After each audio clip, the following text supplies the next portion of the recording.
अस्सलाम वालेकुम नाज़रीन, हॉट इशू प्रोग्राम में भली कार मैं तव्हांजी मेज़बान सबीन मेमण। नाज़रीन, आम चूंडुनि खां वठी हेल ताईं 2.5 साल गुज़रण बावजूद मौजूदा जेका वफ़ाक़ी हुकूमत आहे उहा इख़्तिलाफ़नि इल्ज़ामनि जे वर चढ़ियल आहे। मथे ऐवान खां वठी हेठियुनि सूबाई फ्लोरनि ताईं असांखे मुख़्तलिफ़ मामलनि ते इख़्तिलाफ़ ऐं बयानबाज़ी ऐं हिक ॿिए ते इल्ज़ामबाज़ी वारा मामला नज़र अचनि था।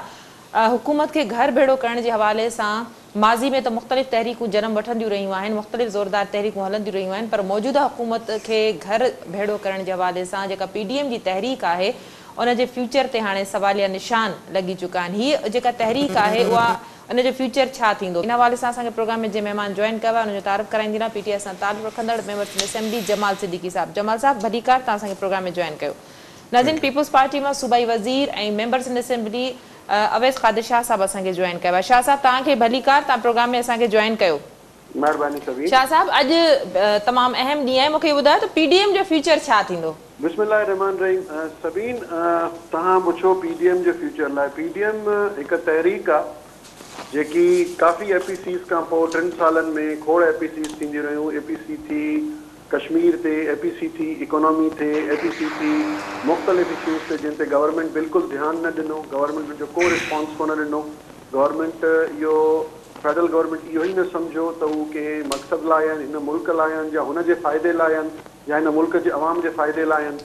आख़िरकार APC थी जंहिंमें PDM जो बुनियादु रखियो वियो, सिर्फ़ु उन जी वजह इहा हुई त हिन वक़्तु जेके हिन मुल्क जे माशी इक़्तिसादी हालात आहिनि, जंहिं पासे ॾे हीउ मुल्क वञे पियो, जेको नॉन सीरियस एटीट्यूड आहे फेडरल गवर्नमेंट जो, या जेकी foreign reversal of foreign policy आहे, या जेके इशूज़ सॼी दुनिया में अहिड़ा क्रिएट कया पिया वञनि असांजे बेवकूफ़ वफ़ाक़ी वज़ीरनि जे तरफ़ां, जेके हिन वक़्तु बि शायदि उन्हनि जायुनि ते वेही करे अहिड़ा बयान पिया जारी करनि त जिन बयाननि जी वजह सां सॼे दुनिया में पाकिस्तान जी बेइज़ती पई थिए, पाकिस्तान जे ख़िलाफ़ु ॻाल्हियूं पयूं वञनि। जीअं तव्हां PIA जो हिकिड़ो स्कैंडल ॾिठो हूंदो त PIA जे स्कैंडल जे हवाले सां छा थियो, कहिड़े तरीक़े सां थियो। हाणे PDM जो मक़सदु सिर्फ़ु इहो आहे त हिन वक़्तु जेको हिन मुल्क जो हालत आहे, जेकी मुल्क जे अवाम जी हालत आहे, हिन मुल्क खे हिन अवाम खे हालत ज़ार मां ॿाहिरि कढूं। असां PDM जो जॾहिं 10 पार्टियूं इकठियूं थियूं हिकु जाइ ते, हिकिड़े मंशूर ते, हिकु पॉइंट ते, ऐं उन एहतजाजी उहा तहरीक स्टार्ट कई जंहिंजो आइनी ऐं कानूनी एहतजाज करण जो हक़ आहे। कंहिंखे बुलडोज़ करण जी कोशिशि न कई वई, कंहिंखे बि गैर जमहूरी तरीक़ो कोई न अपनायो वियो आहे, कहिड़े बि अहिड़े फॉर्मूले तहत ऐलान न कयो वियो त असां कंहिं बि हुकूमत खे घर मोकिलींदासीं। आइनी ऐं जमहूरी पहिरें ॾींहं खां इहे लफ़्ज़ इस्तेमालु पिया कनि, आइनी ऐं जमहूरी कानूनी रस्तो जेको आहे। पर शाह साहब, स्पिरिट असांखे उहो नज़र न आयो। 31 दिसंबर 31 जनवरी उन खां पोइ तव्हां ॾिठो त वज़ीर आज़म समेत मुख़्तलिफ़ वफ़ाक़ी वज़ीरनि पारां तनक़ीद कई वई। PDM में जेको स्पिरिट हो उहो वक़्त सां गॾु असांखे घटि थींदे नज़र आयो। सबीन ॾिसो, PDM जो स्पिरिट घटि न थियो आहे। PDM जी इहा विन आहे त PDM ने जेके नुकात तय कया विया, जॾहिं मुंहिंजे चेयरमैन बिलावल भुट्टो ज़रदारी साहब कुझु ॾींहं अॻु में सिर्फ़ु एतिरो चयो त PDM जे असां हिन नुक़्तनि में जॾहिं असां हिकिड़ो शिक इहा बि विधीसीं त पार्लियामेंट के अंदरि या पार्लियामेंट खां ॿाहिरि जेको बि एहतजाजी तरीक़ो हूंदो, कानूनी जमहूरी तरीक़ो हूंदो, उहो असां एडॉप्ट करे सघूं था। अॼु जी मीटिंग जेकी थी रही आहे PDM जी, उन में असां क़ाइल करण जी सभिनी लीडर्स खे कोशिशि कंदासीं। हिकिड़ो जॉइंट सभिनी जी हिकिड़ी एफर्ट्स आहिनि, हिकिड़ी जदोजहद आहे। ॾिसो, उनजो फ़ाइदो इहो थियो त वज़ीर आज़म साहब जेको प्राइम मिनिस्टर हाउस में मैसूर थी रहिजी वियो, उन मुख़्तलिफ़ दौरा शुरू करे छॾिया। वज़ीर आज़म साहब जा उहे फेडरल मिनिस्टर जेके ओपन स्पीचिस में चवनि था, ओपन स्पीचिस में इहा ॻाल्हि करनि था जे असां चाहियूं त हुकूमत इमरान ख़ान जी कंहिं बि महिल किरी पवंदी। कुझु ॾींहं अॻु में तव्हां ॿुधो हूंदो त 50-50 करोड़ जो ऐलान कयो वियो त असां MNAs MPs खे 50-50 करोड़, जॾहिं त माज़ी में जॾहिं नवाज़ शरीफ़ इहो ऐलान कयो त उन ते करप्शन जा इल्ज़ाम लॻा। हाणे इलेक्शन कमीशन छो सुती पई आहे? हिन ऐलान खां पोइ छो न थियूं करे? हिन वक़्तु मुलाक़ातूं शुरू थी वियूं आहिनि, मुलाक़ातूं स्टार्ट थी चुकियूं आहिनि MNAs सां। पहिरियों MNAs खे टाइम न पियो मिले। मुंहिंजो भाउ वेठो आहे, तमामु PTI जो सीनियर माण्हू आहे, जेको मां इहो बि चई सघां थो त शायदि PTI जॾहिं सिंध में आई त ही 2 या 3 दोस्त हुया। हिननि खे हक़ीक़त जी ख़बर आहे त हिननि खे वज़ीर आज़म कॾहिं टाइम ॾींदो आहे, वज़ीर आज़म हिननि खां कीअं मिलंदो आहे, या कॾहिं मिलियो बि आहे या कोन मिलियो आहे। ॾिसो, इहा ई PDM जी विन आहे। सिर्फ़ु हिकिड़ी ॻाल्हि चवण ते त नो कॉन्फिडेंस मोशन मूव कंदासीं त उन ते इहो थी वियो त वज़ीर आज़म ऐं हिननि जी पार्टी मां आवाज़ूं अचणु शुरू थी वयूं। मुख़्तलिफ़ जायुनि तां मुख़्तलिफ़ ग्रुप्स जूं आवाज़ूं पिया आयूं। मुख़्तलिफ़ ग्रुप जेके वज़ीर आज़म सां राब्ते में आहिनि, मुख़्तलिफ़ ग्रुप के ॿियनि पार्टियुनि सां राब्ते में आहिनि। इहा ई PDM जी विन आहे। इन वक़्तु नज़र अचे पियो फेडरल गवर्नमेंट खे त हू कहिड़े मुश्किलात में फासी चुका आहिनि ऐं मुश्किलात में फासण जो रस्तो उन्हनि खे हाणे नज़र कोन पियो अचे। कुझु ॾींहं अॻु में कुझु अहिड़ा फ़ैसिला बि आया आहिनि जंहिं ते शायदि मां बीइंग अ लेजिस्लेटर नथो ॻाल्हाए सघां त हिकिड़ो प्रोजेक्ट आहे, पाकिस्तान जो प्रोजेक्ट आहे जेको मेगा करप्शन प्रोजेक्ट आहे, उनजे लाइ बि मना कयो वियो त हिनजी इन्वेस्टिगेशन नैब न कंदी। छा इहा जमहूरियत आहे? छा इहो हिते हिन मुल्क में इहो बि ॾिसणु बाक़ी हुयो त जंहिं स्कैंडल्स के अपोज़िशन पॉइंट आउट थी करे त उनजे साफ़ ऐं शफ़ाफ़ इंक्वायरी इन कराई वञे, उन्हनि खां बि रोकियो थो वञे। ॾिसो सभीन PDM पंहिंजे मक़सद में कामयाबु वई आहे। PDM मुंतशिर कोन्हे, इहो हिकिड़ो परसेप्शन क्रिएट पियो कयो वञे उन्हनि माण्हुनि जे तरफ़ां। न डाइवर्ट त ज़रूर थियो आहे, PDM जो जेको प्लान हो डाइवर्ट ज़रूर थियो आहे। शाह साहब इन ते बि ॻाल्हाईंदासीं। जमाल साहब छा चवंदो हुकूमत जो फ्यूचर छा PDM तय करे सघंदी? PDM हिकिड़ी वॾे स्प्रिट सां हिकिड़ी तहरीक खणी आई त भई इन हुकूमत खे घर वज़ीर आज़म खे घर मोकिलियो वेंदो या छा, पर उहो थी न सघियो। जेको टाइम फ्रेम ॾिनो वियो टाइम फ्रेम गुज़री वियो, डेड एंड ख़तम थी वई। पर PDM तव्हां सम्झो था त नए स्प्रिट सां वरी इहा शइ करे सघंदी, छो त उन में उहो शायदि बैलेंस न रहियो आहे। बिस्मिल्लाह रहमान रहीम। सभिनि जेके बि ॻाल्हियूं मुंहिंजो भाउ वहीद शाह साहब ॻाल्हायो आहे, ॾाढो सुठो हिकिड़ो सबक़ु यादि करे आयो आहे घरां ऐं उहो TV ते ॿुधाइण जे लाइ हिदायत हुई त साईं पंहिंजो फ़र्ज़ु पूरो कयो।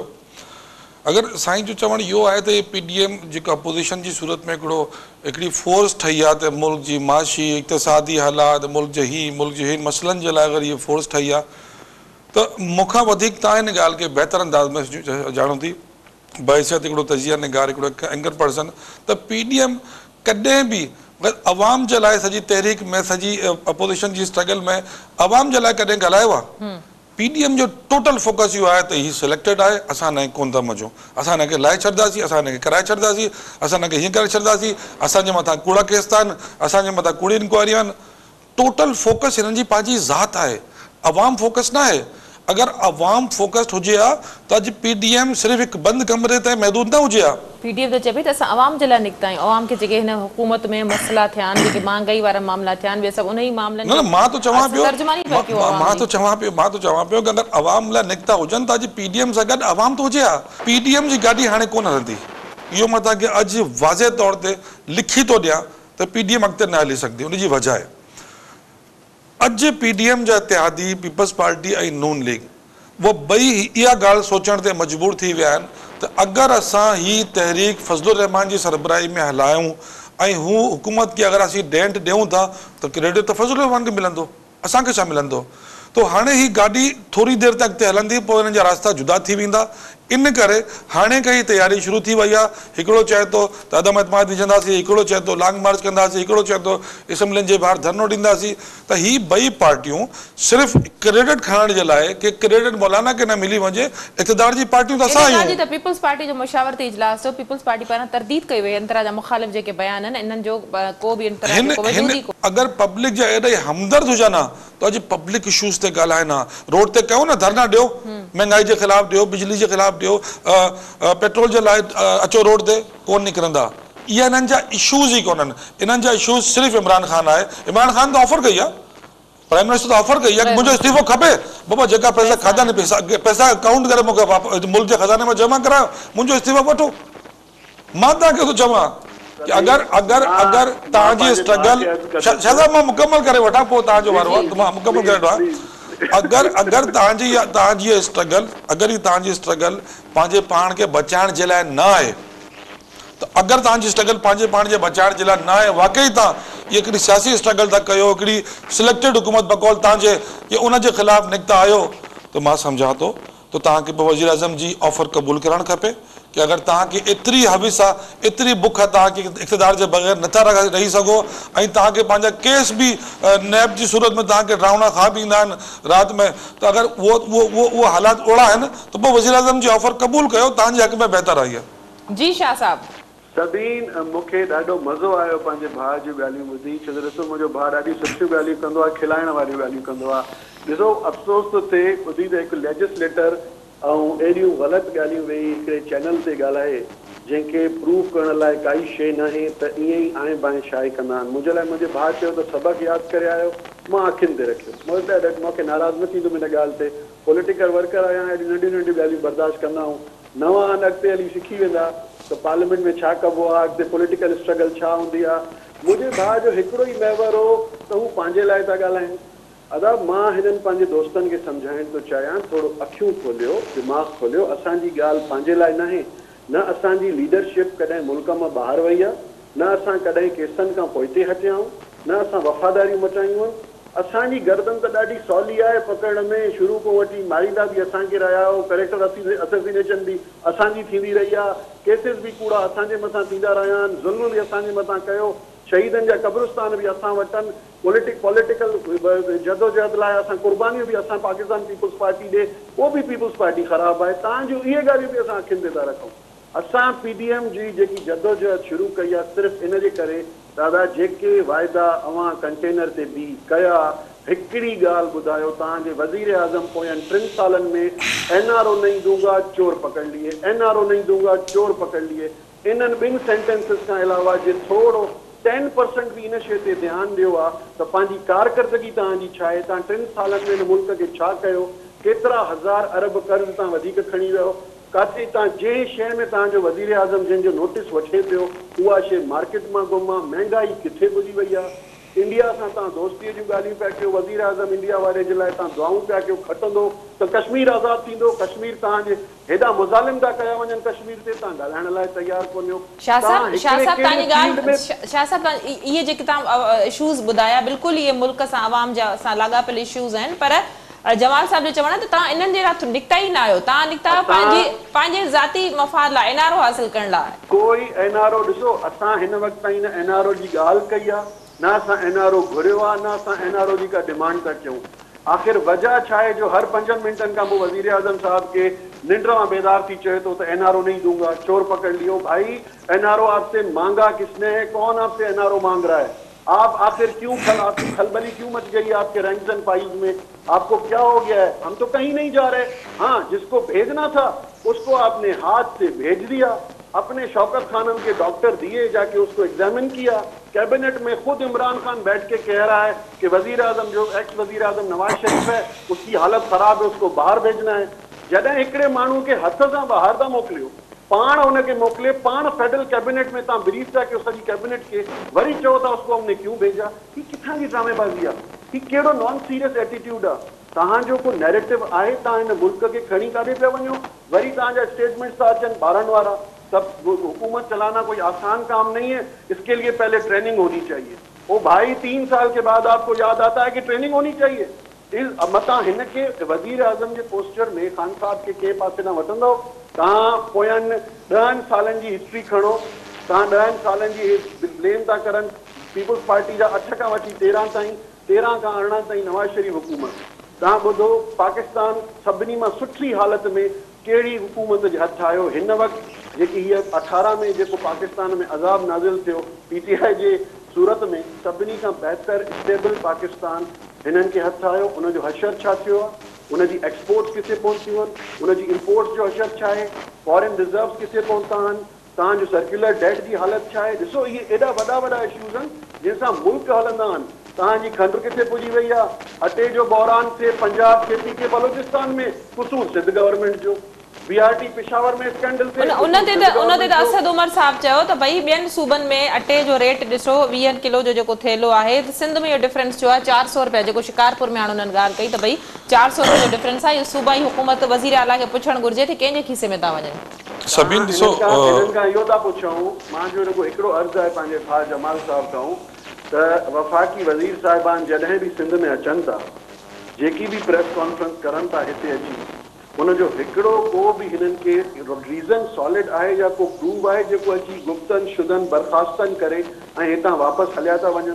कॾहिं जेके पंहिंजे हल्कनि में कोन विया आहिनि, जिन खे अॼु माण्हू ॾिसण लाइ सिकी विया आहिनि त हितां जो MNA कराची मां खटी वियो, मुंहिंजो जमाल साहब बि सच ॻाल्हाईंदो, सुलझल माण्हू आहे, समझदार माण्हू आहे, इनखे बि ख़बर आहे त हिननि जा कराची में जेके MNA हिकु दफ़ो खटी विया आहिनि त उहे कॾहिं वरी कराची पंहिंजे हल्कनि में न आया आहिनि, छो त मुंहुं ॾेखारण जे क़ाबिल ई न आहिनि।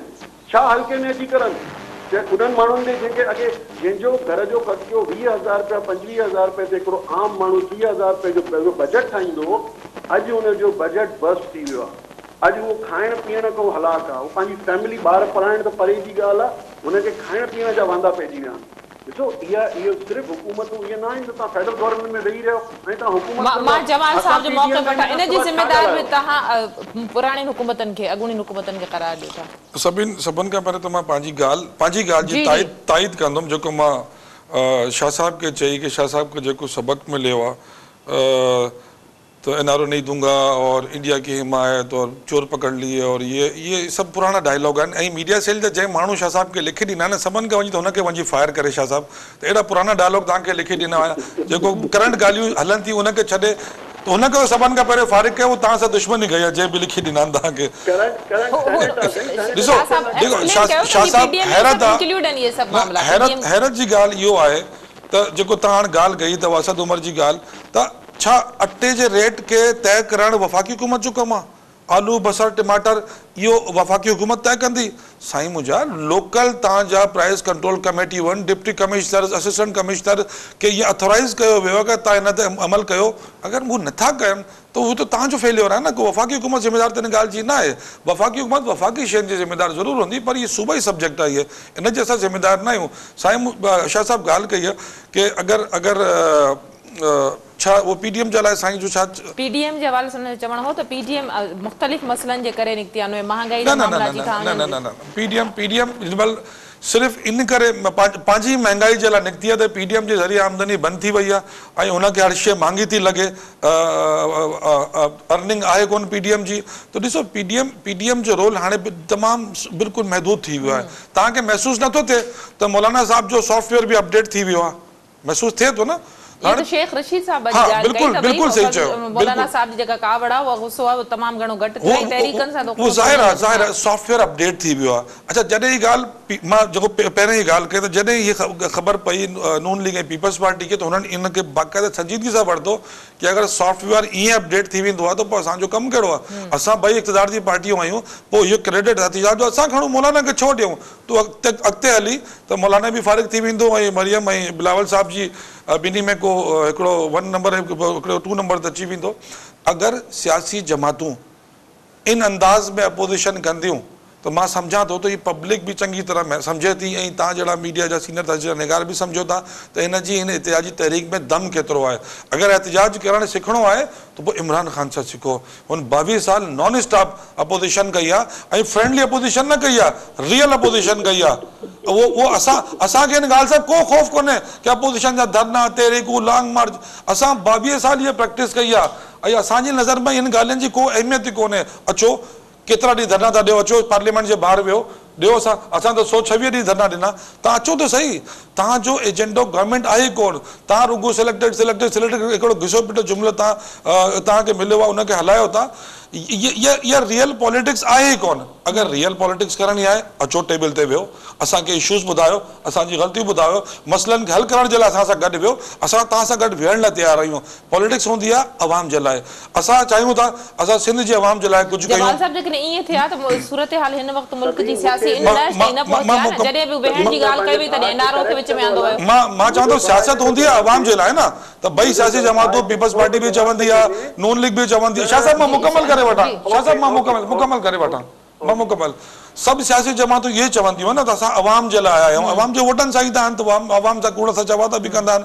अगरि अवाम जी फिक्र आहे त अचो वियो असां सां गॾु, असां तव्हांखे चऊं था कि असां सां वियो। कराची ट्रांसफॉर्मेशन कमेटी जी मीटिंग हुई, असद उमर अली जदी सीएम साहब जो जहिड़ो अची कहिड़ी ॻाल्हि ते थियो। अगरि हिकिड़ी मीटिंग में तव्हां चवंदो मां तोखे जवाबु ॾियणु आहियां त पोइ गाॾी त न हलंदी न। अगरि वफ़ाक़ चाहे थो त उहो सिंध सां गॾु वेहे थो, सिंध जे इशूज़ खे एड्रेस करे थो, त तव्हां पंहिंजा सूबे जा इशूज़ वफ़ाक़ सां मिली जुली सॉल्व करायो न। पब्लिक जो भलो कंहिं में आहे। वफ़ाक़ चए थो असांखां K4 2008 में शुरू कयो, 2020 ताईं को ॻाल्हि किथे कोन पहुती। वफ़ाक़ चए थो असां तव्हांखे ठाहे ॾींदासीं, पूरो करे ॾींदासीं, वापडा खे ॾेई छॾियो आहे। कराची जा नाला 125 अरब, गुजर नाला, महमूदाबाद नाला, इहे सभु यार इहे फेडरल गवर्नमेंट जो कमु आहे, कमु सिंध गवर्नमेंट जो। असां तव्हांजी हेल्प जे लाइ आहियूं। अगरि तव्हां रुगो ज़िद कंदव कि न हर शइ में वफ़ाक़ जी मुखालफ़त करणी आहे त पोइ अवाम जो फ़ाइदो त कोन थींदो। असां अवाम जे फ़ाइदे जी ॻाल्हि था कयूं कि असांजी ग़लती आहे, असां सां वेहो त सही, जॾहिं वेहंदासीं त मसइले खे हल कंदासीं, फंड्स खपे, फंड्स तव्हांखे पूरा ॾींदासीं, पर इहे ॻाल्हियूं अगरि मुखालफ़त बराए मुखालफ़त त ठीकु आहे, मुंहिंजी पार्टी 22 साल अपोजिशन में रही आहे, मूंखां सुठी मुखालफ़त केरु नथो करे सघे। शाह साहब, डायलॉग जी ॻाल्हि बार बार कई वञे थी, अॼु शेख रशीद साहब बि इहा ॻाल्हि कई त डायलॉग करे सघिजे थो। सभिनि ॾाढी ख़ुशी थी, एटलीस्ट पंहिंजे वज़ीर आज़म खां वधीक अक़लमंद त हुननि जो ई MP आहे, घटि में घटि जंहिंखे थोरी सियासत जी सम्झ त आहे त इहो डायलॉग जी ॻाल्हि त करे थो।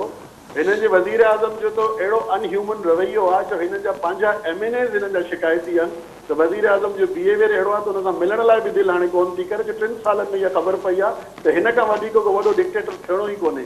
मां शुरू कंदुसि, मुंहिंजे भाउ मूंखे चयो मीडिया वारे खे ॿाहिरि कढो, ठीकु आहे, इहे नंढड़ियूं ॻाल्हियूं आहिनि, मुंहिंजो भाउ इहो चई सघे थो। ॾिसो, प्राइस कंट्रोल जी ॻाल्हि थो करे, ठीकु आहे, मां एक्सेप्ट कई, प्राइस कंट्रोल सिंध गवर्नमेंट जो कमु आहे, सिंध गवर्नमेंट पंहिंजो कमु बि करे पई, DCs SDMs ऑन ग्राउंड बि आहिनि, पर सभिनी शयुनि खे कंट्रोल असां कयूं, उन्हनि जी प्राइस सिर्फ़ु हिकिड़ो component, just one component, practically मां पंहिंजे भाउ खे ॿुधाइण थो चाहियां त पेट्रोल जी क़ीमत जॾहिं हाई थी वञे गैस जी, ऑटोमेटिक सॼा कंपोनेंट हाई थी वेंदो, सभिनी जूं प्राइसिस बर्स्ट थी वेंदियूं आहिनि। मुंहिंजो भाउ कराची में रहे थो, पढ़ियल लिखियल माण्हू आहे, सेंसिबल आहे, समझदार आहे, ॿियनि PTI वारे MP MNAs वांगुरु बेवकूफ़ कोन्हे जो जेको लकीर जो फ़क़ीर हुजे, बसि जेकी शइ हिननि खे सम्झाए फीड करे मोकिली वेंदी आहे त असेंबली में बि उहा ई ॻाल्हाइणी आहे, TVs ते बि उहो ई अचिणो आहे। तव्हां सिर्फ़ु सभिनी शयुनि खे केतिरो बि टाइट कंट्रोल कयो, तव्हां गैस डीज़ल ऐं पेट्रोल वधाए छॾियो, तव्हांजी सॼी इकोनॉमी ख़तमु थी वेंदी, तव्हांजे जेके बि कंट्रोल सां निकिरी वेंदा। अच्छा, तव्हां ॻाल्हि था कयो वेहण जी, असां कॾहिं अवाम जी ॻाल्हि न कई आहे। मुंहिंजे भाउ खे मां यादि कराईंदो हलां, तव्हांजे चैनल जे तवसुल सां पूरे पंहिंजे सिंध जे नाज़रीन खे बि इहो ॿुधायां त APC पहिरियों कईसीं कश्मीर ते, उहा कंहिंजे लाइ हुई, कश्मीर लाइ, उन खां पोइ APC करे वई इकोनॉमी ते, उहा इकोनॉमी कंहिंजी, हिन मुल्क जी इकोनॉमी, हिन मुल्क जे अवाम जी इकोनॉमी लाइ थी, उहो ध्यानु न ॾिनो वियो। उन खां पोइ 12 APC कॉल कई वयूं पीपुल्स पार्टी जे तरफ़ां, कहिड़नि इशूज़ ते, कॾहिं हुकूमत जा के वज़ीर या के सेंसिबल माण्हू जेके हिननि वटि ॾाढा घटि आहिनि, कॾहिं कंहिं चयो त अचो अची वेही टॉक्स कयो या ॻाल्हियूं कयो, त अॼु हीअ नहज ते PDM न अचे हा। ॾिसो, हीउ हिकिड़ो आख़िरी एहतजाजी जेको इख़्तियार हिकिड़े पॉलिटिकल पार्टी खे हूंदो आहे, पॉलिटिकल वर्कर खे हूंदो आहे, उहो एहतजाज आहे जेको कानून जे दायरे में रही कजे। ऐं हिन वक़्तु जेको एहतजाज आहे उहो हक़ीक़ी कानून ऐं आइन जी बालादस्ती लाइ कयो थो वञे। असली सियासत के हिन मुल्क में हक़ीक़ी सियासत के परवान असां ई चढ़ाईंदासीं। मुंहिंजो भाउ दावा थो करे 22 सालनि खां हिननि अपोजिशन कई आहे, हिननि खे विसरी थी वञे पाकिस्तान पीपुल्स पार्टी उहा पार्टी आहे जंहिं हिन मुल्क जे हर आमिर सां जहिड़ो खाधो आहे। शहीद असांजा वर्कर, असांजा कारकुन, असांजी लीडरशिप थी आहे, जेल असां ॾिठा आहिनि, MID असां ॾिठी आहे। असां खां वधीक सख़्तियूं ऐं जदोजहद तव्हांजे हिसे में कॾहिं न अचे, छो त उन जा 5% बि तव्हांजी पार्टी तहस नहस थी वेंदी। तव्हांजी पार्टी न पहिरियों स्टार्ट हुई ऐं अलाए अॻिते फ्यूचर हुनजो छा थींदो। अचूं था हिन भाउ जी ॻाल्हि ते, ॾाढो सुठी ॻाल्हि कई, एप्रिशिएटेड, वेरी मच एप्रिशिएटेड, त दरवाज़ा खुलियल आहिनि, ॻाल्हियूं कयो। हाणे ॻाल्हियुनि जी ॻाल्हि छो थी यादि अचे? हिन वक़्तु इहो मैसेज मुंहिंजे भाउ खे कंहिं चयो आहे त TV ते वञी इहा ॻाल्हि शुरू कर, त ॻाल्हियुनि जी असां तयारु वेठा आहियूं। अचनि था CM साहब जी ॻाल्हि ते, अली ज़ैदी। ॾिसो, मुराद अली शाह हिकु पढ़ियल लिखियल माण्हू आहे, समझदार आहे। अली ज़ैदी बि अनपढ़ कोन्हे, अली ज़ैदी बि पढ़ियल लिखियल माण्हू आहे। मूंखे ॻाल्हाइण ॾियो न, हाणे जज़्बाती न थियो मुंहिंजा भाउ, मूंखे ॻाल्हाइण ॾियो। मुराद अली शाह जो घर हो, असां सिंधी माण्हू पंहिंजे सकाफ़त लाइ मशहूरु आहियूं, प्यार मोहबत लाइ इज़त ॾियण वारा आहियूं।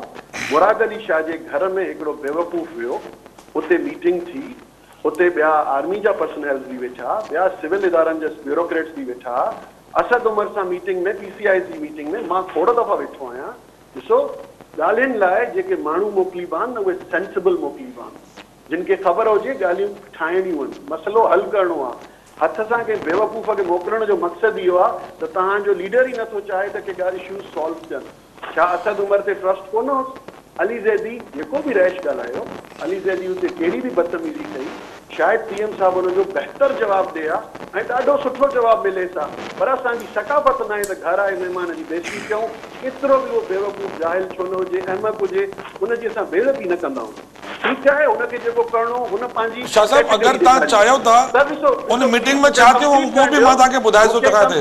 मूंखे कंप्लीट करण ॾियो, मूंखे कंप्लीट करण ॾियो। हुन पंहिंजी हिकिड़ी कैलिबर ॾेखारियो, हुन पंहिंजी लेवल ॾेखारी अली ज़ैदी। मां हुनखे ॾाढो सुठो सम्झंदो हुयुसि त हिकिड़ो वफ़ाक़ी वज़ीर आहे, पढ़ियल लिखियल माण्हू हूंदो, पर मूंखे ॾाढो अफ़सोस सां थो चवणो पए त इन क़िस्म जे माण्हुनि खे टॉक्स में मोकिलण जो मक़सदु इहो आहे त फेडरल गवर्नमेंट जो सीरियसनेस बिल्कुलु न आहे। फेडरल गवर्नमेंट चाहे ई नथी त इशूज़ रिज़ॉल्व थियनि, छो त शायदि जमाल साहब PTI जी मीटिंग में न वेठो आहे, NCOC जी मीटिंग में न वेठो आहे। मां हुन मीटिंग खे हुन में वेठो बि आहियां, पार्टिसिपेट बि कयो आहे, पंहिंजे इशूज़ खे ॿियनि इशूज़ खे बि एड्रेस कयो आहे। थोड़े सेंसिबल माण्हू अचनि था हुते, थोड़ा सारा दोस्त वेंदा आहिनि जेके चाहिनि था त बोटल नेक ख़तमु थिए। तो असांजा केतिरा बि इशूज़ हुया, पर असां सभिनी इशूज़ खे छॾे सिंध जी ख़ातिर, सिंध जे अवाम जी भलाई जी ख़ातिर जेके उहे प्रोजेक्ट जेके फेडरल ऐं प्रोविंशियल जा गॾ आहिनि उन्हनि खे सॉल्व करण लाइ वेठासीं। पर छा अच्छा मसइलो इहो आहे त ॾिसो, मां हिकिड़ो ॿियो बि मिसाल ॾींदो हलां। अली ज़ैदी पारां बेवकूफ़ हिन जे लीडर खे बि वणंदा आहिनि, जेके ग़लति ज़बान ॻाल्हाइनि, जेके बदतमीज़ी करनि। हाणे ॾिसो, हिन वक़्तु फिरदौस शमीम नक़वी शायदि हिननि जो तमामु सीनियर दोस्त आहे। जॾहिं हिन जी PTI ठही, हुनखे केॾी इज़त सां बच कयूं, केॾो इज़त हुनखे ॾिनी अथऊं। त हाणे हिन वक़्तु जंहिं महिल असां सिर्फ़ु वोट ऑफ नो कॉन्फिडेंस जी ॻाल्हि कई आहे, सेनेट इलेक्शन मथां आई आहे, त फिरदौस शमीम नक़वी खे बि चेंज कयो वियो, हुनखे बि इज़त बख़्शी वई, ऐं हलीम आदिल शेख खे बि आंदो वियो, हुनखे लीडर ऑपोजिशन कयो वियो। ॾिसो इहे शाह साहब जमाल साहब जे मौक़े में जी जमाल साहब ॾिसो सभिन जेको बि अवेस ॻाल्हियूं करे थो CM हाउस वारी, अवेस खे बैकग्राउंड ख़बर न आहे। जे मीटिंग में हाई कमांड वेठी हुई, मां अवेस जी नॉलेज में तो विझां, अवेस की ख़बर न आहे। जे अवेस बकौल अवेस जे त उन में हाई कमांड वेठी हुई, आर्मी ऑफिशियल्स वेठा हुआ, उनमें अली ज़ैदी सिर्फ एतिरो पुछियो तो CM साहब पिछली मीटिंगों में जो आपने कमिटमेंट्स किए थे कुछ काम करने के थे, तो वो अभी तक हुए नहीं है। 3 मीटिंग हो गई, मैं आपको याद दिला रहा हूँ। तो इस मीटिंग के अंदर वो जो आपके कमिटमेंट्स हैं उसको हम मिनट्स कर लेते हैं ताकि रिकॉर्ड का हिस्सा हो जाए। 3 दफ़ा अली ज़ैदी CM साहब के गाल गए कि CM साहब मिनट्स कर लेते हैं, उसको मिनट्स कर लेते हैं, आप उनका बता दें हमें। उन्हें कहा अगर CM साहब ये चवंदो कि मैं तुमको जवाब दे नहीं हूँ, ये तो कोई गाल ही न थी ना, घर आयल मेहमान तव्हां सां बदतमीज़ी तो न कई। ये CM साहब का पूछो जो अवेस, तो वो CM साहब ॿुधाइनि थो ही ट्रेन पोएं मीटिंगनि में ये कमिटमेंट CM साहब किथे कयो। CM साहब असांजे इदारनि जे ऑफिस में वेही कमिटमेंट कया आहिनि CM साहब। मां तव्हांखे इहा ॻाल्हि ॿुधायां थो, उन मीटिंग में कोर कमांडर सिंध बि हुयो, जी कराची जा कम करण वारा NDA में जा भी आला अमलदार हुया। न मां पोई मीटिंग जी ॻाल्हि पियो कयां, मां उन मीटिंग जी तव्हांखे ख़बर हूंदी। मां चवां थो शाह साहब हिकिड़ो मिनट मां मुकम्मल करे वठां न, शाह साहब मां मुकम्मल करे वठां, चीफ मिनिस्टर सिंध जो इहो कैलिबर न आहे, न ई इन क़िस्म जो बेवकूफ़ माण्हू आहे जो इहा ॻाल्हि कंदो। न मां तव्हांखे फैक्ट तो शाह साहब मां मुकम्मल ॾिसो न, उहे त पोइ वीडियोस बि आहिनि सईद गनी साहब जो, त भई मुंहिंजी ॻाल्हि पंहिंजी ॻाल्हि पूरी करे हाणे मुंहिंजी ॻाल्हि अध में रखी विच में अची वेंदो त मुंहिंजी ॻाल्हि पूरी न थींदी। जस्ट वन सेंटेंस, हिकिड़ो सेंटेंस सभिनी मां पंहिंजे भाउ खे क्लियर कंदो हलां त इहा जेकी अधे खे ॻाल्हि ॿुधाई वई आहे बिल्कुलु हिननि दोस्तनि खे ग़लति फीड कयो वेंदो आहे या लिखी ॾिनो वेंदो आहे त हीअ शयूं थियूं आहिनि, इन्हनि फीडिंग्स ते ही दोस्त न हलनि। जेकी बि मीटिंग थींदी आहे इहा अधे खे सम्झायां, अञा हे फेडरल हुकूमत में बि शायदि नवां आहिनि, हिते त वीचारा MPAs आहिनि, हिनखे ख़बर न पई हूंदी। हर मीटिंग जा मिनट्स रिकॉर्ड कया वेंदा आहिनि, हर मीटिंग जा मिनट्स ऑलरेडी लिखंदा आहिनि ऐं मीटिंग जे ॿिए टे ॾींहुं उहे मिनट्स ऑफिशियल थी वेंदा आहिनि। अच्छा भई हीउ चवणो त उहे मिनट्स जा जेके मिनट्स त ठाहींदा वञो, मिनट्स चवण सां न ठहंदा, ऑलरेडी मिनट्स ठहंदा। काई बि अहिड़ी मीटिंग न आहे अॼु ताईं मूंखे यादि न आहे त हे त तमामु हाई प्रोफाइल मीटिंग हुई, पर जे डिपार्टमेंटल मीटिंग्स बि हूंदियूं आहिनि जेको शाह साहब जॾहिं ख़त लीक थियण ते सिंध हुकूमत हाणे ॼाण ई ज़ाहिर करे थी त ख़त कंहिं लीक कयो त पोइ वीडियो लीक करे मामलो क्लियर थियो। अवेश शाह साहब ॾिसो, अगर तव्हां चाहियो तो मैं टीवी ते ॿुधाए सघां त वो कहिड़ी मीटिंगनि में ऐं कहिड़ी ॻाल्हि जे करे अली ज़ैदी शाह साहब CM साहब खे चयो, मां टीवी ते ॿुधाइण नथो चाहियां, उहो तव्हां CM साहब खां पुछी वठिजो कहिड़ी ॻाल्हि हुई। उनमें इदारा बि हुया, ज़िम्मेदार माण्हू बि हुया, त मां नथो चाहियां कि मां पंहिंजी ॻाल्हि सच साबित करण जे लाइ टीवी ते चई छॾां उहे ॻाल्हियूं। सभिनी खां बहितर जज असांजो अवाम आहे, असां सियासतदान आहियूं, असांखे अवाम जी अदालत में हलणो आहे, फैसलो पंहिंजे माण्हुनि यो डायलॉग पुरानो थी वियो अवाम जज आहे अवाम जी अदालत मगर ये तो अवाम के असल में 13 साल ताके थे ना अवाम के बेवकूफ ठाइंदे तो इन करे ताके जुमलो पूरी तरह याद आ इन करे बार-बार अवाम जी फिक्र होंदी आ कदे यो फिक्र तो कयो ना शाह साहब किड़ी गाल बुधायो अच्छा यो फिक्र कयो ना तो थर में हर साल बाहर मरंदा आन मुख्तलिफ बीमारियों होंदी आन अज ताई को स्ट्रेटजी ठाई थर जे लाए अस्पतालन में छा थींदो आ अस्पतालन में माई फुटपाथ ते फ्लोर ते डिलीवरी कंदी आ ए कुत्ता वार्डन में घुमंदा कदे सोची वे न चलाए सर प्रैक्टिकल थियो सिंध जी अवाम तानी तरफ दिसे थी सिंध जी अवाम तानी तरफ उम्मीद से थी दिसे असा तो चाहियो था कि असा ता सा गड वेई सिंध जे लाए कुछ कयूं पर ता पाण कोन था चाहो ता भी चाहो ना जदे अवाम के उतरो मोतबर समझो था तो अवाम जे लाए ता भी प्रैक्टिकल थियो यार ये गालियों कैसे हलंदियो मुझे जमाल का जवाब वठण दियो अकबर एस बाबर कौन है आप मुझे ये बताएं जी हु इज अकबर एस बाबर कौन है अच्छा मैं सिंध की अवाम की बात कर रहा हूं आप अकबर एस बाबर की बात कर रहे हैं जिसने आप पे फॉरेन फंडिंग केस किया हुआ है आइए ना अच्छो ना इलेक्शन कमीशन में जो पाने पे अकाउंट खड़ी अच्छो असा भी खड़ी दासी फैसलो कोर्ट कंदी केस खोलने साईं फैसलो कोर्ट कंदी ना अबराज गुरु ता ईमान तना कोन कर दूं ना असा 40000 डोनर्स जी डिटेल दिनिया कोर्ट के 40000 डोनर्स इमरजेंसी फर्स्ट इमरजेंसी तावण अगर 400 होजन तो ता कोर्ट में दियो फॉरेंसिक रिपोर्ट है हेडा वडा स्कैंडल्स आहिनि उन जे बावजूद भी मां हिननि खे सलाम तो कयां त हिननि जी कूड़ ॻाल्हाइण जी एहलियत एॾी सुठी आहे जो एतिरो मां तो फैक्ट तो ॿुधायां तव्हांखे कूड़ तो कुछ कोन्हे मां तो फैक्ट तो ॿुधायां माण्हू आहिनि जेके हुकूमत जो सोन जेके चवंदा त अचो अवाम जे मसइलनि लाइ गॾिजी वेही करे ॻाल्हियूं कजनि डायलॉग कजे मां त सभीन मां त हिनखे एप्रिशिएट कयो मां त पंहिंजे भाउ जी इन ॻाल्हि खे एप्रिशिएट कयो ऐं मां पंहिंजे भाउ जे उन एडवाइज़र खे बि एप्रिशिएट थो कयां जे शो में अचण खां पहिरियों हिनखे इहो राइटिंग में ॾिनो हूंदो त वञी हीअ ॻाल्हि शो ते कजांइ मां उनखे बि सलाम थो पेश कयां त को त अक़लमंद माण्हू आहे मां त इहो बि एप्रिशिएट कयो त वज़ीर आज़म खां चङो त हीउ दोस्त आहे जंहिंखे सम्झ त थोरी आहे त पॉलिटिकल नॉर्म्स हूंदा छा आहिनि पॉलिटिक्स छाजे लाइ हिकिड़ो एग्जांपल अवेश शाह साहब हिकिड़ो एग्जांपल तव्हांखे मां ॾियां हिकिड़ो एग्जांपल तव्हांखे ॾियां असांखे पंहिंजे सूबे लाइ कमु करिणो आहे असांखे पंहिंजे माण्हुनि लाइ कमु करिणो आहे डिपेंड थो करे परफॉर्मेंस ते जेको परफॉर्म कंदो जंहिं डिलीवर कंदो उहो अॻिते ईंदो 2023 में वरी इलेक्शन थियणा आहिनि असां सिर्फ़ु हिन वक़्तु इन अञा जमहूरियत खे कोशिशि था कयूं त इहा जमहूरियत जी गाॾी पटड़ी तां न हटे छो त उहो हालात न थी वञनि हिन वक़्तु दुनिया में सिनेरियोस ॿिया था हलनि पेंडेमिक सॼी दुनिया में मुआशी हालात ख़राब करे चुका चुको आहे हिन वक़्तु पाकिस्तान ते उनजो तमामु ख़तरनाक इफेक्ट आहे बिल्कुल जमाल साहब कंप्लीट कयो तो जी ई पेंडेमिक ॾाढो खौफनाक आहे सभिनि खे मिली जुली हलणो आहे मां बि इहो ई थो चवां कि मिली जुली हलणो आहे असांखे स्पेसिफिक सब्जेक्ट ते ॻाल्हाइणु खपे मां त सम्झां थो त सिंध टीवी जो कलाक ज़ाया थियो आहे त असां PDM ते ॻाल्हायो आहे अगरि असां सिंध जे इशूज़ ते ॻाल्हायूं आहे को हुनजो सॉल्यूशन कढूं आहे हिक ॿिए सां डिस्कस कयूं आहे ॿुधायूं आहे इहो ॾाढो ख़ुशि आईंदा आहे त प्रोग्रामनि में त गॾिजी वेही करे कमु करण जी ॻाल्हि कई वेंदी आहे पर सीन जॾहिं मीटिंग अवेश तव्हांखे मां हिकिड़ी ॻाल्हि सिर्फ़ु आख़िरी ॻाल्हि ॿुधायां आख़िरी ॻाल्हि मां तव्हां सां कयां पोइ तव्हां ॻाल्हाइजो त इहा वाकई हक़ीक़त आहे ॾिसो जेके शयूं सही हूंदियूं आहिनि मां हिकिड़ो पॉलिटिकल वर्कर आहियां मां स्टूडेंट पॉलिटिक्स खां मथे आयो आहियां मां स्टूडेंट पॉलिटिक्स कई आहे यूनिवर्सिटी पॉलिटिक्स में आयासीं पोइ प्रैक्टिकल पॉलिटिक्स में आयासीं पाकिस्तान पीपल्स पार्टी जो अल्हम्दुलिल्लाह मां उहो जियालो आहियां जेको दावा करे सघां थो त मां हिन पार्टी में ॼायल आहियां मां हिन पार्टी जो आहियां हिन पार्टी में ई मरंदुसि मां अर्ज़ु इहो थो कयां त असांखे जेकी शइ सिखी आहे पॉलिटिक्स में उहा इहा ई आहे त पॉलिटिक्स में हमेशा ॻाल्हियुनि ज़रिए मसइला हल कबा आहिनि जेकॾहिं बिल्कुलु सही चूंडियल हुकूमतूं इन तरह जो ई रवैयो रखनि अमली तौर ते बि प्रैक्टिकली तौर ते बि जंहिं पाकिस्तान में पहिरियों इहो क्लेम कयो जॾहिं पेंडेमिक आयो जेतिरा भी इशूज़ आहिनि बिलावल भुट्टो जरदारी साहब चयो कितने भी इशूज़ आ गए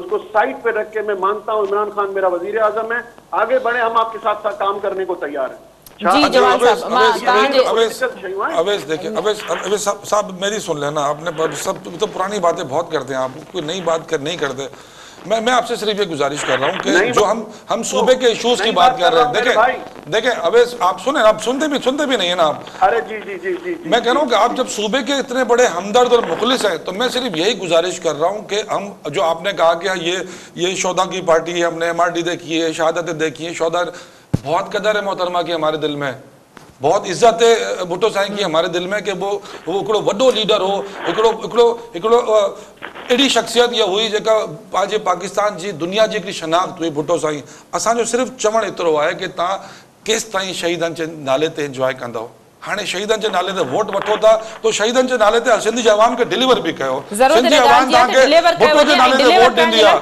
सिंध जी आवाम भुट्टो जे नाले ते वोट ॾींदी आहे, तो सिंध जी आवाम खे तव्हां महिरबानी करे डिलीवर बि कयो। वो ॾाढी उम्मीद थी रखे तव्हां सां कि वो बार बार भुट्टो शहीद ऐं मोहतरमा शहीद जे नाले ते तव्हांजी ॻाल्हियूं चिकनी चपड़ी ॻाल्हियुनि सां बेवकूफ़ बणिजी थी वञे, को बि तव्हां डिलीवर कोन था कयो। बस सिर्फ़ इहा गुज़ारिश आहे कि सिंध जी आवाम खे डिलीवर कयो, तो सिंध में तव्हांखे अपोजिशन न मिलंदी। सिर्फ़ अकेला तव्हां हुकूमत कजो, सिंध जी आवाम खे ख़ुशि रखो, सूबे खे ख़ुशहाल रखो, सूबे जी हेल्थ खे ठीकु कयो, सूबे जी एजुकेशन खे ठीकु कयो, सूबे जी बेरोज़गारी ख़त्म कयो। ये सब कम तव्हांखे करणा आहिनि। 13 साल तव्हांखे प्रोग्राम में टाइम ॾिनो। नाज़रीन, हॉट इशू प्रोग्राम जो वक़्तु पिण ते पंहिंजी पुॼाणी ते पहुतो। ईंदड़ प्रोग्राम ताईं ॾींदा इजाज़त। अल्लाह वाहिगुरु।